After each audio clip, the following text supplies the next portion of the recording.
boy Emissary, your messenger, to bring you some news. So I started looking at some reviews, a couple of them on YouTube, and my thoughts are coming from after, like, you know, the case being closed with the FTC and Microsoft pretty much is about to get, you know, Call of Duty. Now my thing is, like, you know, it's great that, you know, Microsoft is getting this deal. I know for some people it's kind of controversial. It just depends on what your perspective is.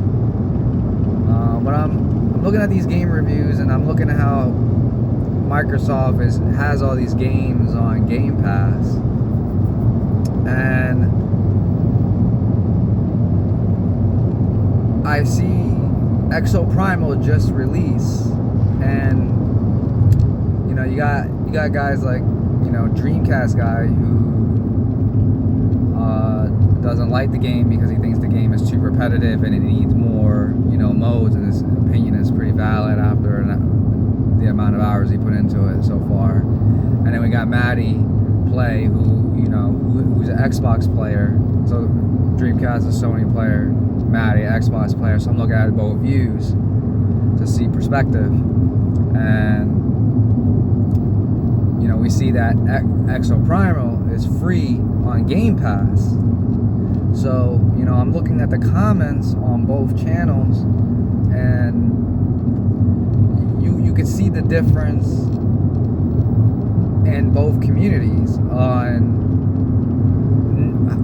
I believe there's going to be a huge change in the future on the way we view games, big time, if Microsoft is planning on putting every single game on Game Pass. Because, like, I'm not sure if the reviews I'm seeing for Xbox are genuine, because, you know, you don't have to pay $60 or $70 for the game, but on a PlayStation console you do. And so I'm looking at Dreamcast guy, and his opinion makes valid sense on, you know, the game not being worth $60.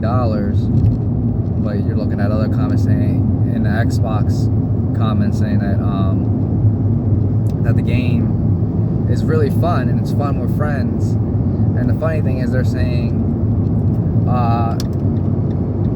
that it's not worth buying for $60, but they enjoy the fact that the game is on Game Pass. And that's kind of crazy, you know. Just looking at both perspectives, where Sony players are like, man, I'm glad I saw this review. I don't have to pay $60. But unfortunately, you know, they can't try it out compared to the Xbox community, where they can where I saw a comment saying, oh, I tried it out for 2 hours and I uninstalled it. It needs more modes. You know, it's a good time for a couple hours.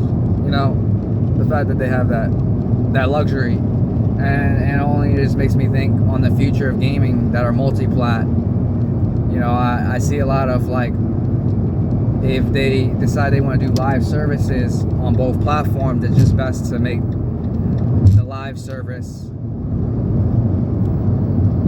exclusive to Game Pass, because it doesn't make sense for one side to pay but the other side doesn't. Because then you know, you might as well just wait till you get, like, you know, your own computer or whatever,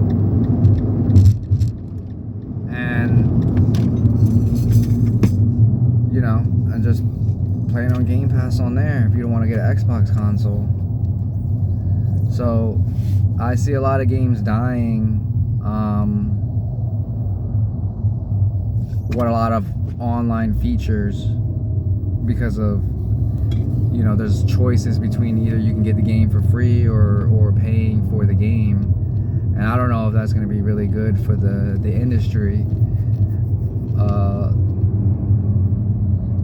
I don't know. We're going to have to see. All I know is I don't know how long Exo Primal is going to survive, just because I don't really see a lot of PlayStation players wanting to buy this game knowing that that game is free on another console. But we'll see in due time. This is your boy Emissary, signing out.